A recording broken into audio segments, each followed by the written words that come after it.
Tim Sauer, SMTAI in Rosemont, Chicago. I'm joined by Michael Ford from Aegis.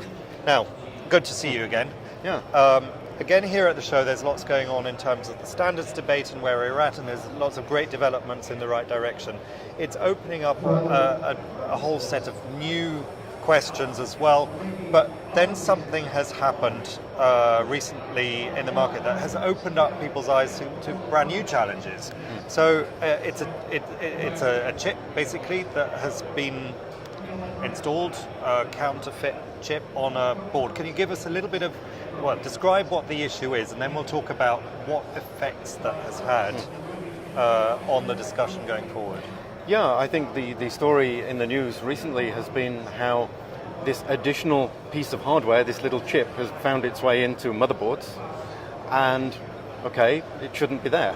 What it was intended for, what its uses are, okay, we'll leave that to people to discover.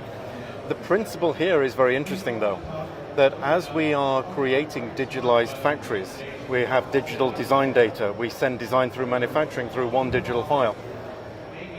How do you know that there hasn't been a digital counterfeit created? I mean, we talk about counterfeit materials, but not about this, the data that we have that we trust almost without checking anymore. If that data had been tampered with in some way, how would we know? I mean, a little chip that's being introduced, it's a black box with legs. People in manufacturing don't care what it does or how it works or what it's used for. They simply make of that what they were asked. And so we need to now challenge the provenance of data, even up to design, to say, is this the original intent, or is this something that's been tampered with? Big challenge, however, there are solutions out there that are already being used in all sorts of different scenarios. Blockchain. Indeed. It's been an interesting discussion because when you have let's say you make a design for a sensitive new product, you take responsibility and ownership for that design. So you know at that point, this is my design, it's kosher, fine.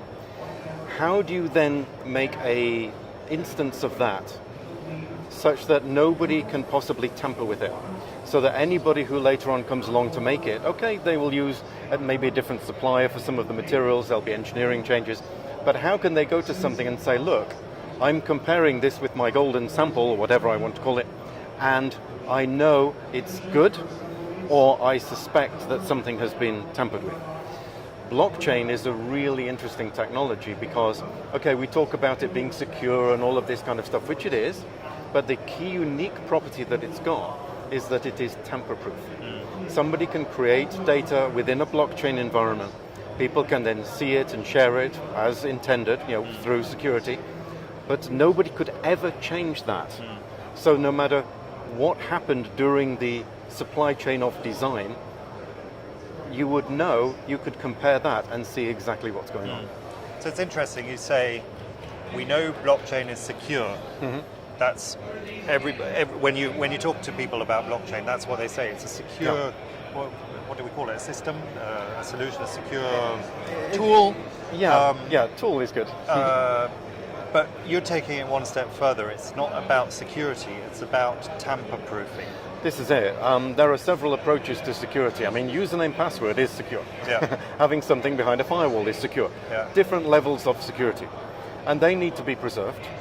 However, the data that's stored in a blockchain has the unique characteristic that the individual pieces of data are split over different blocks. Then you put the blocks together, it's like a chain.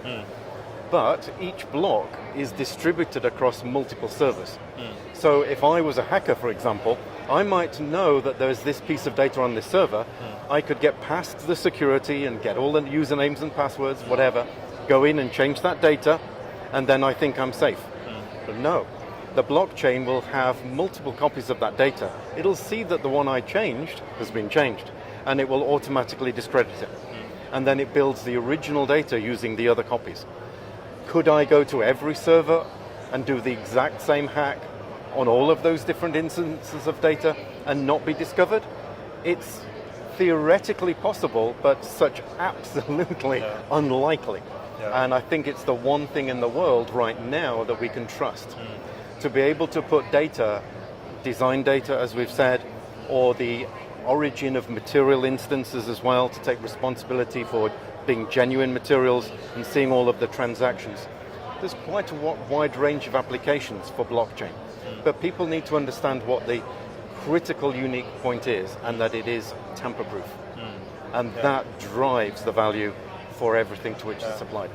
So let's talk about the practicalities of this. How is it implemented? So, obviously in Industry 4.0 environments, IoT, IoT, we're now not just an individual company, we're a partnership, a cooperation, a supply chain that is talking up and down, generating lots of data, etc. So yes.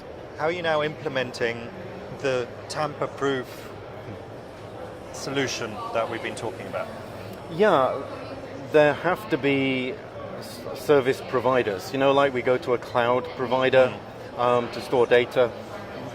I expect that in the near future we're going to be going to a blockchain provider that provides data storage, it provides the transactions necessary, it enables all of the codes to be created.